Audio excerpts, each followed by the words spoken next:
This first story, told by Emily, is told with some sound effects, so feel free to skip ahead if you want to avoid that. Laughter. Do you believe in ghosts? The question seems easy enough, but the answer isn't so straightforward. It's not really about spirits whispering in the dead of night. It's more about the cracks in reality places, where the seams seem to come apart just enough to let something slip through. Some folks say ghosts are the stubborn remnants of a lost soul, either too broken or too attached to truly let go, and this story is one of those instances. I work in a pretty big building that's part storefront, part warehouse. During the daytime, it's usually packed with people, but at night, it's a lot quieter, the kind of quiet that gives you a strange feeling in your gut. We stay connected with walkie-talkies, but on slow nights like this, they stay silent for hours. Normally, I'm tucked away in the inventory office at the back, while a coworker helps customers on the sales floor, and others are mostly in their offices doing their thing. The faint hum of machinery echoes down the halls, but aside from that, there's almost complete silence. Days like this tend to lull me into a sort of calmed kind where it feels like the whole world has shrunk to just this hollow, quiet space. It's peaceful in a creepy kind of way, but I'd be lying if I said that was the biggest problem that night. Suddenly, I hear a noise from right outside my office door, and the peaceful energy evaporates instantly. My whole body goes stiff. I freeze. For a moment, I think one of my coworkers might be in trouble, and I don't have the time to process it. My instincts kick in. Music, I was bracing for the worst, expecting maybe a struggle or a scream, but all I got was confusion. The darkness outside my office was pitch black, and that scream from earlier still echoes in my mind like it had been etched into my bones. I remembered a story I'd heard when I first started working here that the building is haunted. A woman's voice, crying out for help. At the time, I'd thought someone was just pranking or hazing, but after hearing that scream, I wasn't so sure anymore. A cold shiver ran up my spine, and I thought, did anyone else hear that? My coworker's voice cracked with fear, and as a group, we all agreed we'd heard it clearly. No distortion, no interference, straight up authentic. Someone then whispered the thought that was on all of our minds. The scream came from our walkie-talkies, but all our radios were accounted for. Her scream, it wasn't just a sound. It felt like a desperate plea, a snapshot of a life ripped apart. Whatever happened to her, she's still out there, trapped, reliving that moment again and again. And now, so are we. I first experienced something that felt paranormal around age 6. My parents had tucked me into bed in a rural area where night sounds are rare. You don't hear cars or city noise, just peaceful silence. I was lying on my back when suddenly, I heard long nails scratching across the wood beneath my bed. That's the part that sticks with me. The way my stomach just dropped, like I was frozen in place by pure fear. I was about to call my parents when suddenly, my dad crawled out from under the bed, stood up in the dark, and looked right at me. He said, "You forgot to say your prayers," and then he turned and walked out of the room. I was stunned. I didn't leave my bed afterward. I must have fallen asleep at some point, because I remember nothing else. My dad would normally tell me to say my prayers before bed, so I figured that part was normal. But I have no idea what made him hide under my bed, and when I asked him about it later, he swore he'd never done that. I brought it up numerous times over the years, but he always denied it. Only recently did I realize that he probably doesn't have nails long enough to make that deep scratch sound I heard that night. That gave me pause. Maybe I was asleep and dreaming, but I also considered the possibility that it was something paranormal. I asked myself, did I ask my parents about it the next morning? Honestly, I can't remember, but I have repeatedly brought it up over the last 20 years.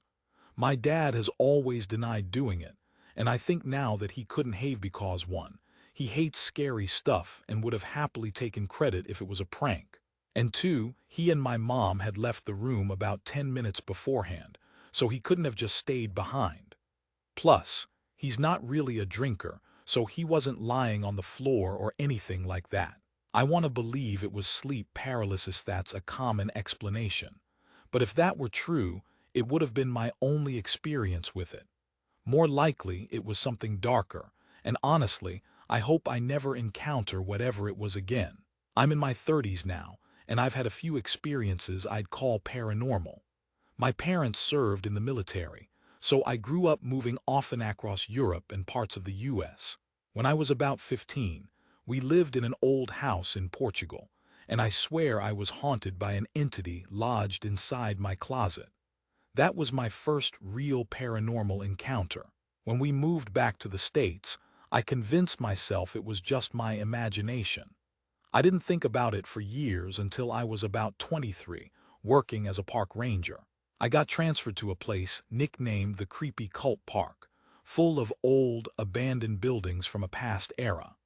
The guys at work joked that I was transferring to a haunted site, but I didn't really believe it until I started exploring. On my first day, a volunteer gave me a tour of the historic site, which used to have over 100 buildings, but now only 13 remain. As we entered the old bakery, I didn't think about ghosts at all, until we went inside and looked through the glass at artifacts from the bakery's heyday.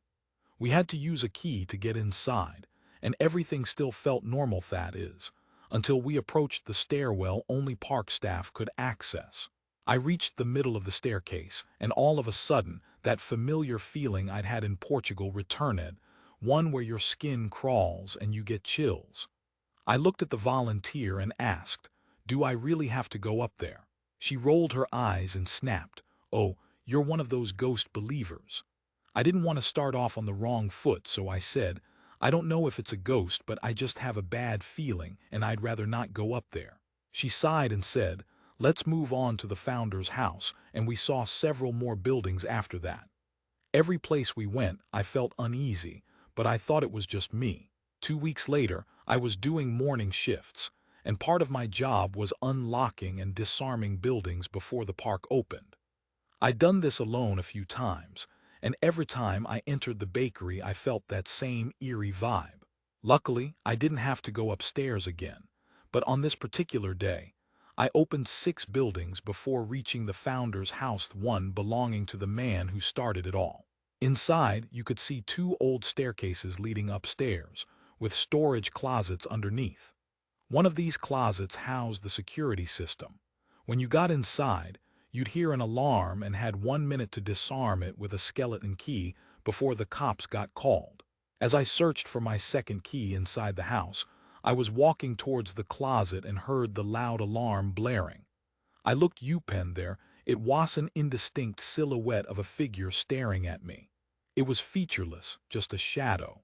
I froze cold, feeling like I couldn't breathe. For a second, it just stood there, no facial features, no details, but then, in just a second or two, it sprinted up the stairs at an unnatural speed. I dropped my keys and yelled out, startled, then bolted outside.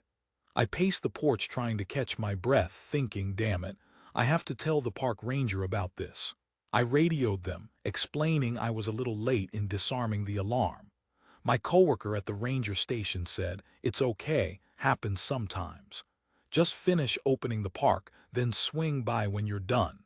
When I got there, I expected him to lecture me, but he looked at me and simply said, "You saw something, didn't you?" I was surprised, relieved, event that he noticed. He'd been working there for nearly 20 years and told me he wanted me to come to my own conclusions about whether the buildings were haunted before sharing his own stories. That made me feel better, even if part of me was still questioning. Some other staff and volunteers thought I was just paranoid, but I knew what I saw. I worked there for 5 more years, collecting experiences like that, and I've got a ton of stories I could share. Maybe I'll tell more if anyone's interested. Honestly, I've just reached the point where I have to get this off my chest someplace semi-anonymous so I can move on. So here it goes. I was part of a tight group of 3 friends. We hung out regularly, especially for night outs at the local clubs. One of our favorites was a dive bar with cheap drinks, so that's how our nights started. That's where it happened. After about half an hour of talking and drinks, we headed to the dance floor. A group of 3 guys, one of whom we didn't know, joined us. I got paired with the youngest guy, who seemed about 5 years younger than me. We danced, had fun, and then rejoined the group.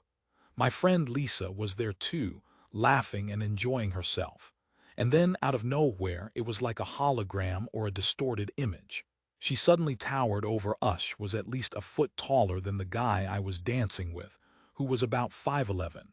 I can't even say it without feeling embarrassed. She was a reptilian-looking creature, standing scale covered in muscle, with a dinosaur-like head. I froze, my heart pounding. The other guy and I just stood there, unable to move, staring at her. I turned to look at him. His face had drained of all color. The fear I saw in his eyes made me feel awful. Without exchanging a word, we both backed up, turned, and bolted outside. He kept walking away from the club, totally leaving his friends there, and just walked off. I went back inside, thinking maybe it was just better lighting, some shadows, or a trick of the eye. I knew him, he was a good friend, and I was the one going crazy.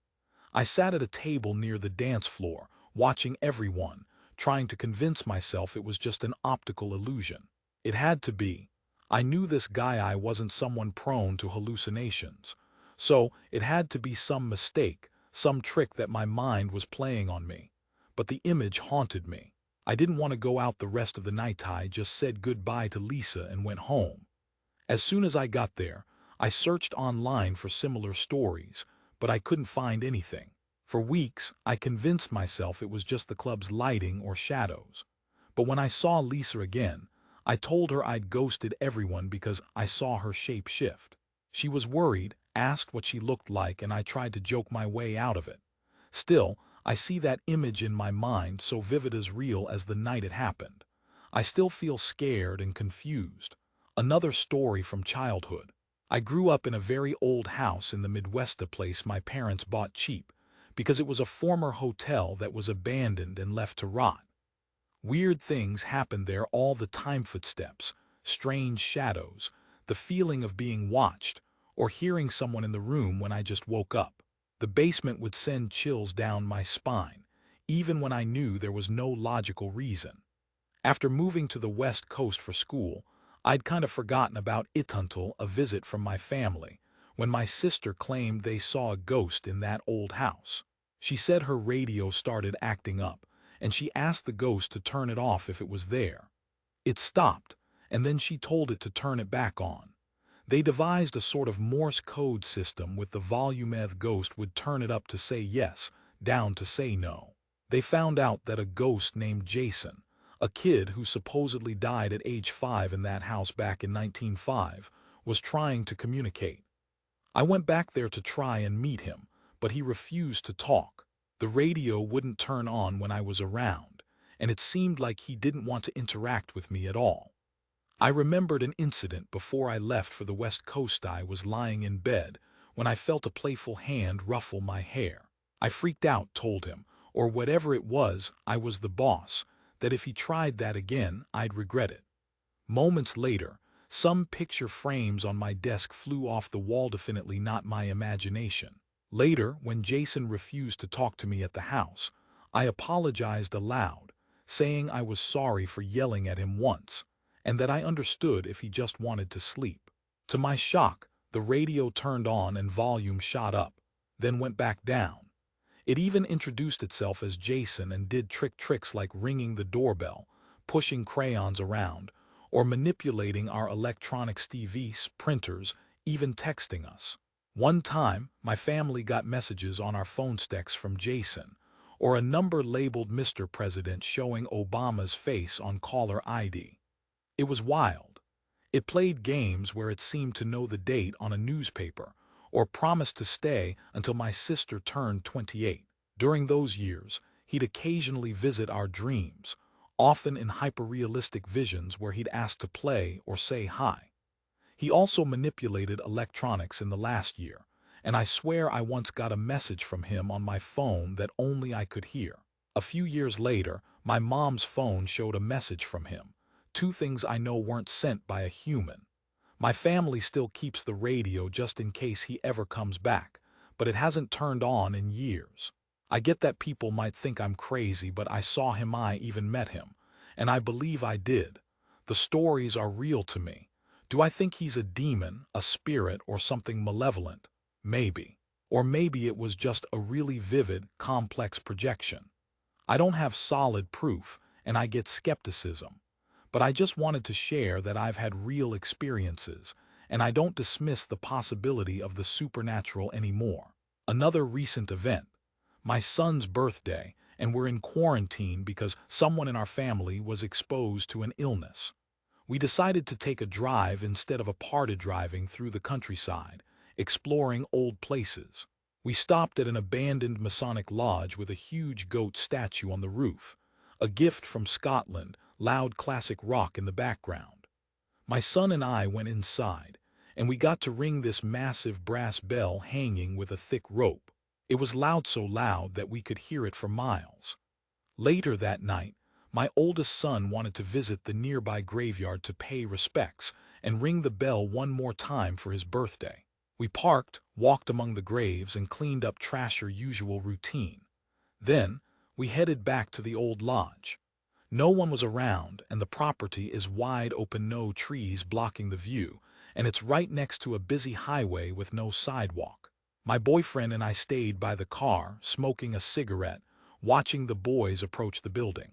Suddenly, I saw 3 young men teenagers walking toward my sons at a quick pace, seeming to know them. My first thought was to get over there and make sure they weren't shady characters, but I wondered where they'd come from. They just appeared from nowhere. As I moved toward them, one of the figures suddenly charged at my oldest son. My boyfriend, quick on his feet, pulled out his knife and yelled, rushing to confront them. I followed, but I wasn't fast enough. By the time I reached the steps, my family was already running back to the car. The guys weren't there anymore, just empty space. I asked, where did they go? And my kids just yelled, run, run, Mom, go. We all frantically scrambled back to the car and sped off. On the way home, we couldn't stop talking about what just happened. The strange part, those 3 guys walking as a group, suddenly splitting up as one lunged at my son, like they'd planned it. They disappeared just as quickly as they appeared. Both my boys described how everything felt dreamlike, like a nightmare, getting nervous and ringing the bell just to get away. The brass bell itself is so loud it echoes for miles, but when they rang it, I only heard it once. I saw 3 figures vanish right on our way home, and the whole ride was tense. My oldest still felt excited, no bad vibes, just the adrenaline of a weird encounter. I've always loved paranormal stuff, but that night changed how I see things. I never thought something like that could happen to us, me whole family. We prayed on the way home, and thankfully we got back safe. But I know that anything can happen. One more story from middle school. In 6th or 7th grade, I woke up in the middle of the night, maybe around 2 or 3. I wasn't fully awake, but I saw her. A strange woman in a Victorian dress with long, light hair, standing at the foot of my bed. I couldn't see her face, her whole form was shrouded in glowing light. I sat up, stunned, unable to look away. Then I suddenly felt dizzy, like a wave of warmth washed over me, and I felt like I was being hugged. I fell back asleep, and when I woke up next morning, I felt perfectly fine. I figured it was just sleep paralysis, no big deal. But then, that same woman appeared again later that night. I tried talking to her, got out a name, who are you, and then I just felt drained. She never showed emotion, no sadness, no anger, no happiness. She only moved twice, but I'd see her so often that she became part of my nightly routine. Wake up, see her, feel dizzy, go back to sleep. I didn't think much of it, since I'd had some of the best sleep of my life during those ×7 cloud-like sleep. But then one night, I managed to grab my pillow and throw it at her when she reached out and tapped my head. She had no expression, just the faintest touch. That scared me. She reached over and swiped at my shoulder, no physical contact. But a few seconds later, I felt dizzy and queasy, with red marks on my skin the next day. This went on for a long time. I just let her do her thing, figuring I was probably dreaming or messing with my head. One day during lunch, I looked out my bedroom window and saw her in my neighbor's yard. From my house, I could see directly into their home. That's how close I was. It was terrifying. I went over later, explained what I saw, and asked if their daughter had anything similar. They said she'd mentioned seeing a woman past midnight but thought it was just her imagination. They said she had a cold and was sleeping upstairs. After that, I never saw her again. That was in 7th grade summer, and I moved out after. Maybe she moved on, or maybe she was mad I talked about her. I recently told a friend the daughter of a pastor and she swears it was a demon. I never felt any ill intent, but I don't know what to think. Maybe it was just my mind playing tricks, or maybe it really was her. Who knows? I guess I'm just still shaken up. And then there's this. I grew up in a small, isolated house on the edge of a half-developed neighborhood. Just 6 houses on the street, with ours being the last one before endless weeds and open fields. The area was deserted at night, and hardly anyone ever went outside. I lived there from ages 7 to 13, and looking back, it felt like I was trapped in some weird horror film. Things always felt just a little off. Footsteps, shadowy figures, the sensation of being watched, or hearing someone in the room when I woke up, things that made the blood run cold. The basement always gave me chills, too.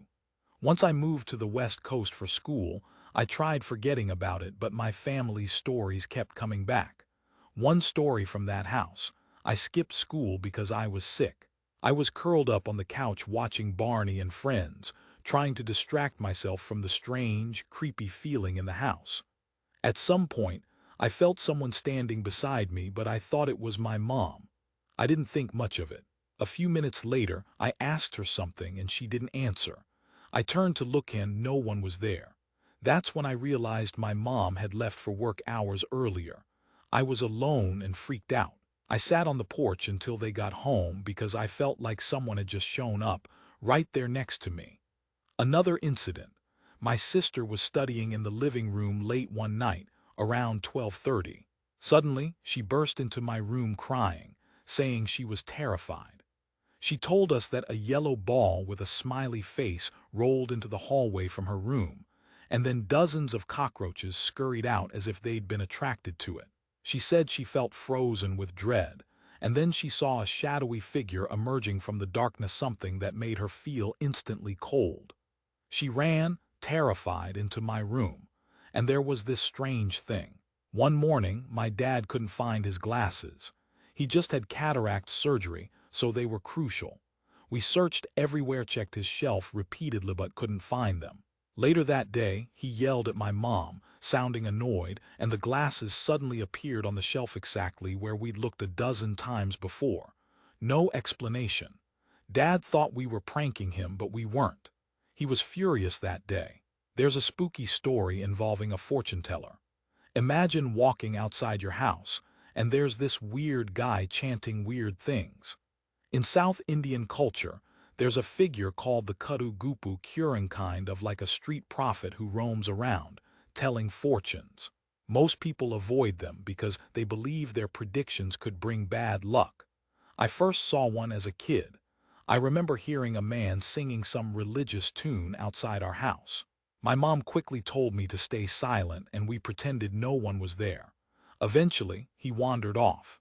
Years later, a similar figure appeared again, this time, more persistent. He stood outside our house while my dad was home alone, chanting cryptic messages at night. My dad confronted him, told him to stay away, and we never saw him again. I can't help but think that this strange man was connected to all the disturbances we experienced. And my sister had her own frightening encounters. She often woke up seeing a figure like a yogi or a mystic sitting on her chest, chanting in an unknown language. She described feeling crushed, unable to breathe, terrifying visuals that haunted her until we moved out. After we finally left, the weird happenings almost stopped, and the house didn't feel so oppressive anymore. Can't explain what was going on, whether it was simply all in our heads or something real, something paranormal. I doubt I'll ever fully understand, but I just wanted to share these stories. Perhaps it's proof enough that something supernatural might be real, or maybe we were just caught up in a string of coincidences and imagination. Either way, it's out now.